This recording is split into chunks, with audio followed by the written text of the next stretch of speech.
Alrighty then. So we're gonna make El Reuteri yogurt. Here is the packet. Can you see it? Can you see it? And inside this packet are sachets. Can you see the sachet? It's smaller, so can you see it? And the sachets are what we use to make a generation 1. And then if we make a generation 2, we just use some of the yogurt from the last batch and mix it with inulin. Can you see it? Can you see it? Right here. But today we're just going to do the sachet. We're going to have 2 of these because I'm going to make a big bowl, and then I'm going to make some smaller yogurt cups. So you can see both ways, because you can get both containers for this yogurt maker, the Ultimate brand. Can you see it? Amazon, can you see it? Can you see it? You can get this from the original company, but you can also get them on Amazon. So the reason the El Reuteri is so amazing is because it populates your gut flora with itself, and then it has GLP-1 effects. So your body is naturally making more GLP-1. And you can do it by itself, or you can combine it by taking these capsules. Akkermansia is another probiotic. Can you see it? This is actually pre, pro, and postbiotic. So it's 3 different forms of this, and they all serve different purposes, but you're getting all 3 in there to populate your gut flora and have that GLP-1 going on inside you instead of injecting or ingesting GLP-1 agonist drugs. And there are side effects, but if you have your body make extra GLP-1 itself, then there's no side effects. And it's actually healthy, because another downside to the drug is you can lose muscle. A lot of people do, especially if they don't eat enough protein and work out. But the people that are doing it naturally with El Reuteri and Akkermansia aren't. So here's how to do it naturally. So you don't have to spend a whole bunch of money on the drug. You're going to be spending money on this, but it's a spoonful a day. And so over the course of a year, it's hundreds, maybe thousands less than the drug option. Now, what I've noticed personally being on this stuff is, well, losing 5 pounds, which I didn't have weight to lose, but it wasn't unhealthy. It was all visceral, so super lean now. But I think it happened because I would fill up faster. So my satiety mechanism was on hyperdrive, and so I just wouldn't eat as much. And then my stomach shrank, and so now I can't eat as much. But for most people, that would be an amazing problem to have. And way less munchies, way less cravings. And the other test subjects that I have also eating this stuff, same kind of stories. Varying degrees of weight loss, but everybody has lost weight, and everybody is eating less and craving less. So it's crazy, the effect, but it's working. So here we go. Everything has to be as clean as possible. So pretend it's a lab and you're just doing your scrub down. I already washed my hands, but I'm going to do it again, because it pays to be OCD about this, because you are going to be culturing one kind of bacteria, and you don't want to be introducing other kinds of bacteria into this 36-hour culture. So it pays to be super, super clean on everything. This has been washed. I'm going to do it again because of what I just said. And then it really does matter. You're still going to get the potency out of everything, but it matters how it turns out. The texture makes a big difference, and it tastes better when you do it right. Now I'm going to use this silicone plate, just my own little thing that I came up with. I'm going to take one of these sachets, and I'm going to pour it all out onto the plate. You'll see why I'm using a plate in a second, because now I'm going to take the half and half and make a slurry. This is what I found the best. The texture and everything turns out the best with this brand, half and half. Can you see it? We're just going to pour a little bit really slowly on top of that. And then I'm going to use this fork to mix it in there so we have 0 clumps when we're done. And it takes a little while. This is the longest, hardest part of the entire process. So yeah, that's how easy it is. So this is for one of these quart bowls.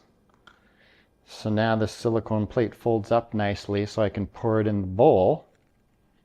And then I'm going to fill up the bowl almost to the top, but not quite. So I'm not using all of this. I just found that a little space in the top is nice for later. So now I put it in the machine, and then I'm going to make another packet for the smaller jars. Now it says to use 75% of this if you're going to use these 4 of these size jars, and I bet you that's a good idea. But I don't want to have to measure out later and stuff with all these partial packets. So I'm not going to do it that way. I'm going to do the whole thing and then the slurry. And I may be telling you later in 36 hours from now that this was a horrible idea. Maybe we'll see that, but maybe we won't. Maybe 75% is close enough to 100% that it'll be okay. So here we go again. So now I'm going to try to equally divvy out. Close enough for government work. And then fill these up. And since this is 36 hours, the time of day is very important that you're making this, because if you're going to make this at 7 a.m. some morning, it's going to come out at 7 p.m. 36 hours later on another day. And then... No, and then! And then... No, and then! We put them in there. And then... No, and then! We fill up with water until we get about that far away from the lids, just so we're not leaking water into everything. There. And then No, and then! plug it in and then turn it on. Temp 99. Great, it defaults to that. And then we hit time, and then we increase to 36. Start.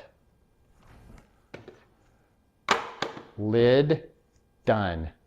So again, if we were going to do a second generation, then we would just take about a spoonful of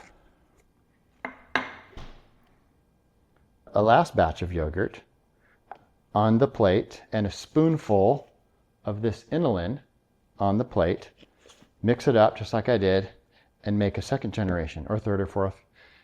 Doesn't really matter how far you go out in the generations, as long as you're being sterile about the process so you don't introduce other bacteria along the way. But these sachets have both the L-reuteri and the inulin in the sachet. So that's why making the first generation is a lot simpler, I guess, if you want to call it that, because you're not using your own inulin. There you have it. See you in 36 hours. Yeah, buddy. Yeah, buddy! 36 hours later. Let's see what we get. Take the big one out first.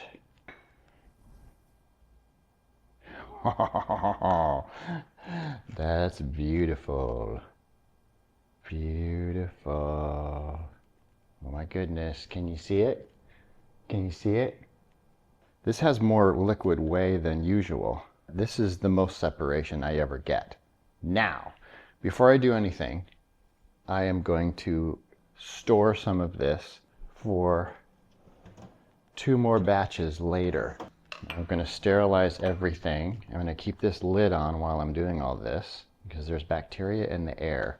So I'm protecting. All the silverware is clean, but I'm going to wash it again just because that's what you should do. The bowl is clean, but I'm going to wash it again. I'm going to dry it.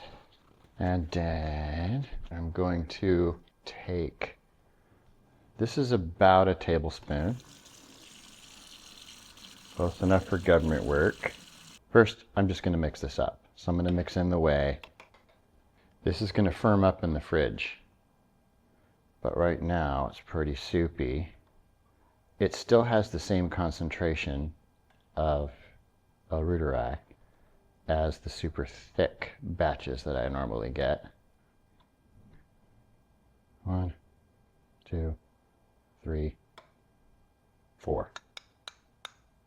Now, I save this for a second generation batch. So I'm not using the packets. I'm using this as the starter, along with the inulin. This happens to be Jerusalem artichoke, but chicory root could work too. Can you see it? There. So now I put this in the fridge, and let's check the little jars. While I'm in here, I'll bring this one out. This is a previous version. This is how it usually turns out. You can see how thick that is. Can you see it? Can you see it? Hope you can see it. It's like Greek yogurt. That's how mine usually turn out. But 20% of the time, it turns out thinner. Gosh, yum. If it wasn't so early in the morning, I would have some because I do intermittent fasting and this would be too many calories. It would break my fast, but I can't let some go to waste. Any go to waste. I'm gonna do that. Also, Reuteri has benefits in the mouth. So don't swallow it, swish it around first. You just kind of coat your mouth with it. Leave it in there as long as you can. That's another hack. All right, let's check the jars. So these jars, remember, I did not follow instructions. I put too much packet in here. How about that? Can you see it? Looks about the same, but I think it's a little thicker. Can you see it? Let's just see. Now, with your final batch that you're going to eat, it doesn't matter. The bacteria doesn't matter as much. It only matters taking that initial one out to make a new culture with it. Yeah, this is a lot thicker. How about that? So just for kicks, I'm going to keep one of these as a starter in the fridge. I'm not even going to open it. So it's going to be nice and sterile. And I'm going to compare this starter with that starter, the thinner starter, just because I love experiments and I can't help myself. Okay, so there you have it. That's good stuff, Ratchar.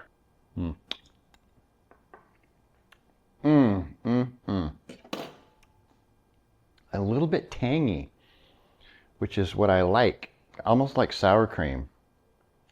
So sometimes it'll come out like a cottage cheese consistency, and sometimes it'll come out really thick like a Greek yogurt consistency, but it's always going to be kind of tangy, which is great because I use this as a sour cream. So with my grass-fed meat and high fiber taco shells, It's amazing. Yeah, buddy. There you have it. Now you do it. And that's all I have to say about that.